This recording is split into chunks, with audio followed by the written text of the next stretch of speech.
سبيل الدموع سبيل مريح تنهد يا صاحي كي تستريح وغص الدعاء الخفي الصريح يسعك الفضاء الرحيم الفسيح. بسم الله والحمد لله والصلاة والسلام على من la nabiyya ba'dahu amma ba'd. Comme vous le savez mes frères et sœurs, notre religion, l'islam, a donné une grande importance à ce que tous les aspects de notre vie soient régis par l'islam. Et parmi les choses que le prophète sallallahu alayhi wa sallam nous a appris, il y a comment se marier et également comment divorcer. Et avant que l'on rentre dans le vif du sujet, que l'on explique les formes et les différentes situations de divorce qu'il peut y avoir dans un couple, on va déjà parler, mes frères et sœurs, de l'importance de ne pas se précipiter lorsque l'on divorce. Le mariage est un moment important de notre vie. Et Allah Azza wa Jal a nommé dans son livre saint le mariage, il a dit en ces termes, Mithaqan ghalidha. Il a appelé cela un contrat qui est lourd. Car mes frères et sœurs, chacun d'entre nous, nous serons questionnés sur le troupeau qui nous a été laissé. C'est ainsi que le prophète sallallahu alayhi wa sallam nous dit, vous êtes tous des bergers et vous serez tous questionnés sur le troupeau qui vous a été confié. Et la femme sera questionnée sur son époux comme l'époux sera questionné sur son épouse. Et donc pour cela, les mariés se doivent de bien se comporter l'un envers l'autre. Et donc pour cela, l'époux qui désire divorcer son épouse doit réfléchir. Car lorsqu'il s'est marié avec elle, il s'est rendu cette épouse licite à la consommation. Alors lorsqu'il décide de divorcer, il va rendre cette épouse licite à une autre personne et il va se la rendre à lui-même illicite. Et de ce sens, il convient à l'épouse également de réfléchir lorsqu'elle veut demander ou si elle entreprend de demander le divorce, car demander le divorce à son époux, cela veut dire qu'elle se l'interdit à elle. Alors mes frères et sœurs, pour rentrer dans le vif du sujet, il faut savoir que dans la religion, il y a deux manières par lesquelles le divorce peut être prononcé. Soit le divorce est prononcé, cela à la demande de l'homme, ou soit c'est à la demande de l'épouse. Lorsque cela se fait à la demande de l'homme, on appelle ça at-talaq, et lorsque c'est fait à la demande de l'épouse, on appelle ça al-khul'. Mais il faut savoir qu'il y a énormément de différences entre at-talaq et al-khul', et c'est ce que l'on va voir dans la vidéo d'aujourd'hui. La première des choses, comme on l'a dit précédemment, c'est que lorsque c'est la femme qui va demander le divorce, on va appeler ça al-khul'. Alors que lorsque c'est l'époux qui va demander le divorce, on appellera ça at-talaq.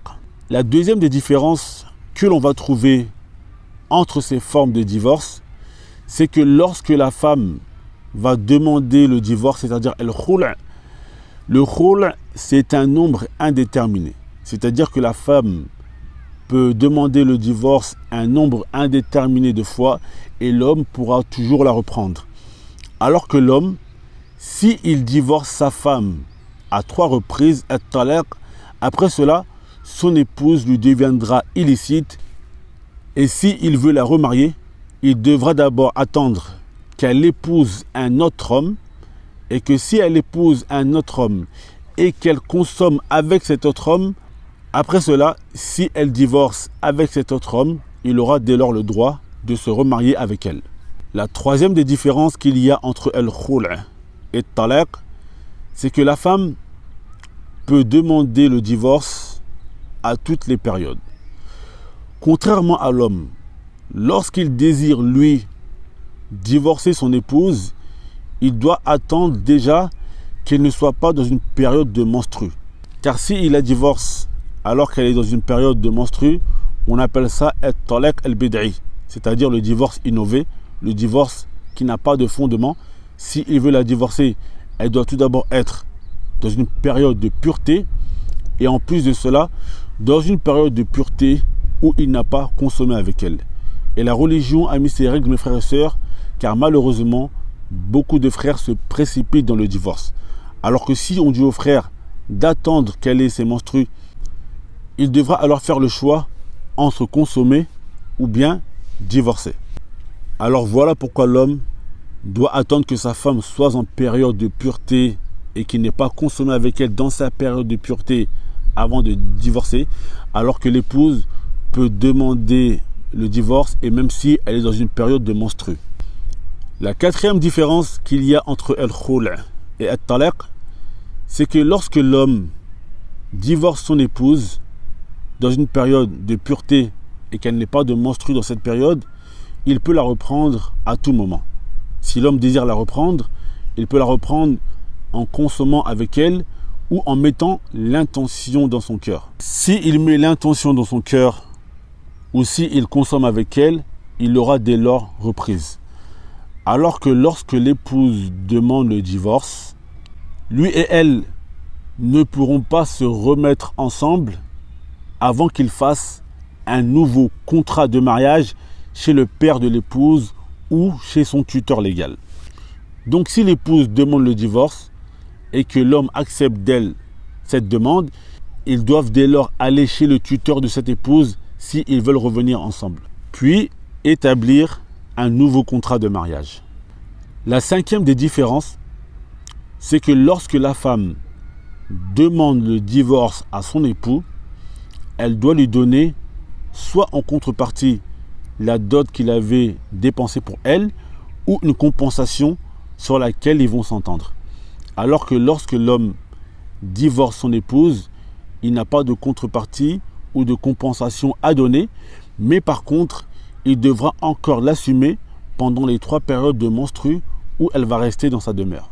La sixième des différences, mes frères et sœurs, c'est que lorsque la femme demande le khul', le divorce, si elle attend après une période de menstrues, elle pourra dès lors se remarier.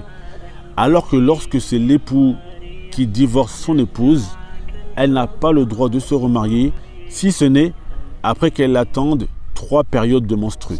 Donc Allah Ta'ala a'la wa a'lam, je pense que j'ai réuni à peu près toutes les différences qu'il y a entre at-talaq, le divorce quand c'est fait par l'homme, ou le khul' quand la demande est faite par l'épouse.